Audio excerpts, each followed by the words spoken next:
Bonjour Anaïs Evren. Bonjour. Vous êtes députée européenne, vous êtes porte-parole des Républicains, vous êtes une proche de Valérie Pécresse, vous avez été sa vice-présidente à la région Île-de-France pendant plusieurs années, 4 ans je crois.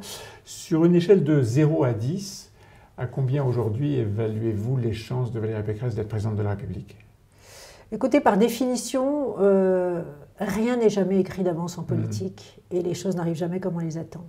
Et donc, pour l'instant, personne ne peut dire qui sera qualifié au premier tour, qui sera le vainqueur du second, ni même qui sortira du troisième tour pour les législatives. On ne sait pas quelle majorité se dégagera.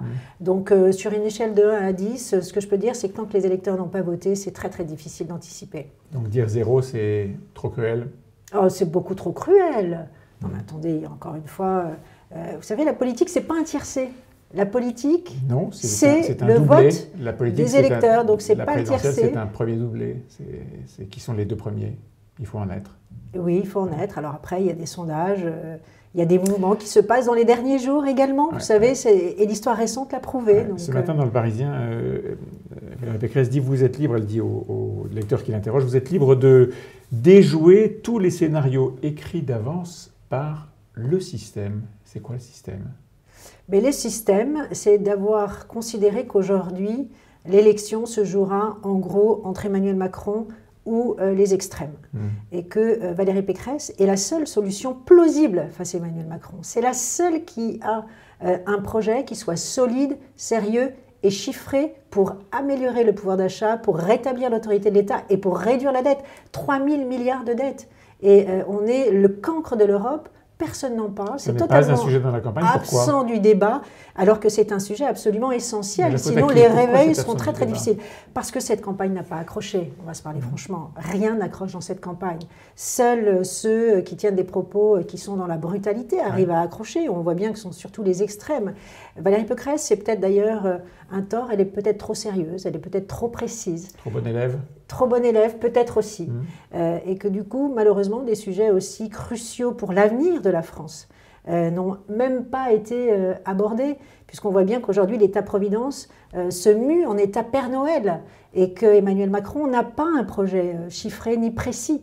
Ça veut dire quoi qu'il y aura, si Valérie Pécresse n'est pas élue, si Emmanuel Macron, par exemple, est porté une nouvelle fois à la présidence de la République, le réveil sera douloureux? Le réveil sera douloureux, notamment en matière de finances, parce qu'il faut une éthique de responsabilité et de rigueur aussi. Il faut oser le mot.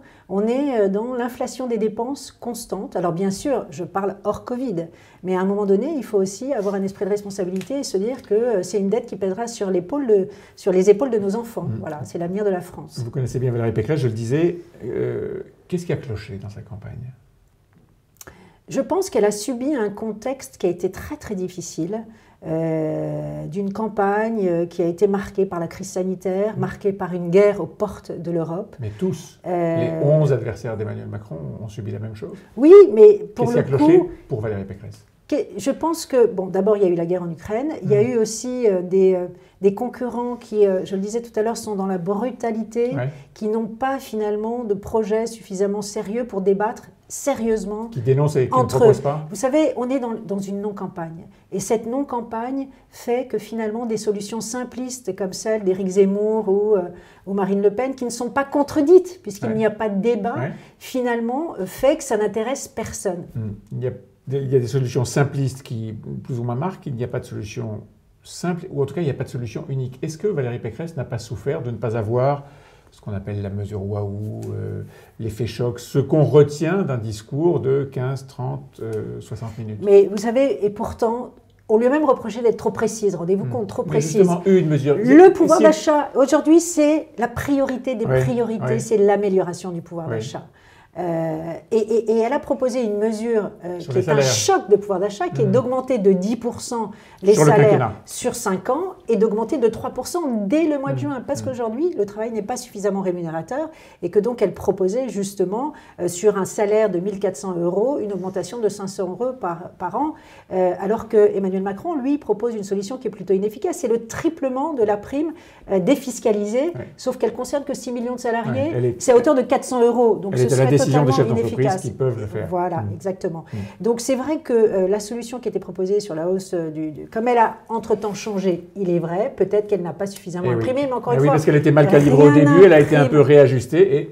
Oui, mais c'est limpide. On a dit que c'était d'abord l'État qui allait prendre en charge cette hausse de 3%, et ensuite c'était une conférence salariale qui déciderait du reste avec une baisse des impôts de production. Donc, gagnant-gagnant. La mesure que vous aimeriez être celle qu'on retient, c'est le pouvoir d'achat.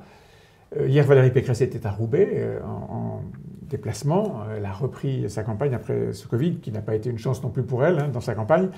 Et elle a mis l'accent sur immigration, sécurité. Alors, il y a une principale mesure, et puis il y a des actes qui sont différents. Mais parce que ça répond tout simplement aux préoccupations des Français. On parlait tout à l'heure de l'état de nos finances publiques qui sont exsangues. Elle est la seule à dire qu'il faut remettre de l'ordre dans les finances, mais il faut aussi remettre de l'ordre dans la rue. Et c'est vrai qu'il y a une déliquescence de l'autorité de l'État. Et d'ailleurs, un de ses slogans, c'était l'ordre et la concorde. Aujourd'hui, il faut rétablir l'ordre en France. On a vu qu'il y a une augmentation de 32% des violences physiques. Et que donc, de ce point de vue-là, elle considère aujourd'hui que le régalien est le talon d'Achille d'Emmanuel Macron. Et que de ce point de vue-là, on a été pendant 5 ans dans le déni. Et qu'il faut appuyer évidemment là-dessus avec des mesures concrètes comme 1 an de prison ferme, de peine planchée pour tous ceux qui agressent des dépositaires de l'autorité publique. Par exemple, impunité zéro. Et vous voyez, elle a des marqueurs très très forts parce que nous, sur l'autorité, pour le coup, on a un boulevard. Sauf que malheureusement, sur ces questions-là, le pouvoir d'achat a pris. Bien sûr. Mais vous avez toujours le sentiment vous donnez le sentiment d'être à la remorque de Marine Le Pen ou Éric Zemmour.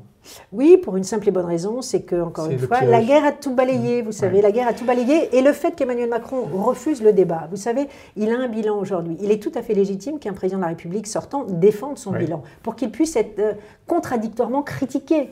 Sauf qu'aujourd'hui, il aurait fallu qu'entre deux projets sérieux, celui d'Emmanuel Macron et Valérie Pécresse, on puisse véritablement débattre pour éclairer les Français. Regardez, quand Valérie Pécresse a débattu face à Éric Zemmour, elle a pu montrer l'insanité de ce qu'il disait sur l'immigration zéro. Et c'est ça qui a éclairé justement les Français. Il disait n'importe quoi sur l'immigration zéro, c'est absolument impossible. Si elle aurait pu débattre avec Emmanuel Macron, parce que le débat, c'est aussi l'oxygène de la démocratie. Pour un rendez-vous aussi important que la présidentielle, il aurait été essentiel qu'on puisse débattre, et ça donne encore plus de légitimité à un président sortant qui peut-être sera réélu.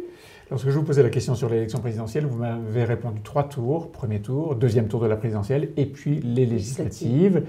Est-ce que vous faites partie de ceux qui, aux Républicains, se disent, après tout, une cohabitation est possible, en tout cas un accord de gouvernement avec la République En Marche, avec la Macronie, serait souhaitable? Alors, vous savez, il y a une logique institutionnelle qui veut qu'un président ou une présidente élue, on lui donne ensuite une majorité pour pouvoir agir. C'est comme ça que ça a fonctionné souvent. Mais vous savez, moi je pars du principe que si finalement on considère que la seule alternative, la seule alternance au macronisme, ce sont les extrêmes, alors on joue avec le feu et un jour on aura Jean-Luc Mélenchon ou Marine Le Pen au pouvoir. Et que donc la droite républicaine doit maintenir son rôle dans cette démocratie. C'est vraiment pour moi essentiel parce que considérer qu'on est dans un face-à-face de Macron face aux extrêmes... C'est quoi son rôle? Pardon, mais je comprends très bien votre raisonnement. Quel est son rôle? Je ne vois pas la fin. Est-ce que c'est d'être dans l'opposition ou dans la participation à un gouvernement d'union ou de cohabitation? C'est pas la cohabitation, par définition, je sais que les Français n'aiment pas ça. Ils n'aiment pas qu'on puisse entraver le bon fonctionnement des institutions. Union. Donc, une union sur quoi? Une union sur quel projet? Un programme qui serait négocié. Non, moi, encore On une fois, dit je que le Nicolas redis. Sarkozy, par exemple, est plutôt adepte de cette démarche. On le fait beaucoup parler, Nicolas Sarkozy. Donc, c'est vrai qu'il n'exprime pas et il ne viendra pas au meeting mais encore une fois, je le redis, vous savez, il ne faut pas jouer avec le feu. Si on considère qu'il n'y a pas d'autre alternative au macronisme que les extrêmes, ça veut dire qu'un jour on aura les extrêmes au pouvoir. Donc faisons extrêmement attention à ça. Voilà. Donc, opposition. Opposition intelligente, pas opposition pavlovienne. Donc voilà, quant à Nicolas Sarkozy, vous savez, la conjoncture internationale, la crise économique, sanitaire et sociale fait que peut-être il a un devoir aussi de réserve. Il n'a pas un militant ou un élu comme un autre, Nicolas Sarkozy. Un devoir de réserve qui le protège de prendre position.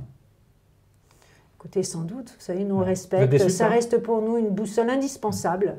Et donc, oui, je serais évidemment déçue, je ne vais pas vous dire le contraire. Hein. Moi, j'ai beaucoup d'admiration et d'amitié pour Nicolas Sarkozy. J'aurais aimé qu'il soutienne la candidate de sa famille politique, mais voilà.